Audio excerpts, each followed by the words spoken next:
বন্ধুরা, জব বার্তা পক্ষ থেকে আপনাদের স্বাগত জানাই। আজকে খুবই গুরুত্বপূর্ণ একটি খবর রয়েছে। বন্ধুরা, আমি আগেও বলেছিলাম যে আপার প্রাইমারির খুবই তাড়াতাড়ি একটি খবর হতে চলেছে। সম্ভবত জানুয়ারির মধ্যেই কিন্তু আপনারা খবরটি পেয়ে যাবেন। ঠিক আছে? আর ভোটের আগেই কিন্তু সম্পূর্ণ শিক্ষক নিয়োগ প্রক্রিয়াটা সম্পূর্ণ করা হবে। ঠিক আছে? আর চলুন তাহলে এইরকমই একটি খবর আজকে প্রকাশিত হয়েছে। আজকে তাহলে খবরটি বিস্তারিত জেনে নেওয়া যাক। রাজ্যে শিক্ষক নিয়োগ নিয়ে জটিলতা অনেক দিনের। লোকসভার আগে সেই সব সমস্যার সমাধান হতে পারে, এমনটাই মনে করেন হবু শিক্ষকদের একটি বড় অংশ।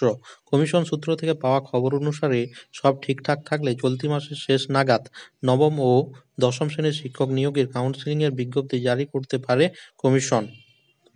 এখনও শূন্যপদ নিয়ে কিছুটা জটিলতা আছে, আর সেই কারণে আটকে রয়েছে ওয়েটিং লিস্টে থাকা চাকরি প্রার্থীদের ভাগ্য। এই সূত্রের আরও দাবি, নবম দশমের দ্বিতীয় কাউন্সেলিংয়ের বিজ্ঞপ্তি জারি হতে পারে চলতি মাসের ২০ তারিখের মধ্যে। এর পাশাপাশি উচ্চ প্রাথমিকের শিক্ষক নিয়োগের বিজ্ঞপ্তি জারি করতে চলেছে কমিশন। লোকসভার আগে এই সমস্যার নিষ্পত্তি হতে পারে বলে আশা প্রকাশ করেছেন নাম প্রকাশে অনিচ্ছুক এক আধিকারিক। যদি কমিশনের এইসব সিদ্ধান্তগুলি কার্যকর হয়, তাহলে ১৭,০০০ হবু শিক্ষকের ভাগ্য খুলতে চলেছে।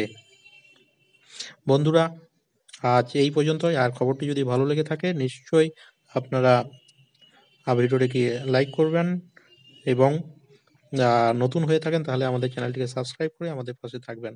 ধন্যবাদ।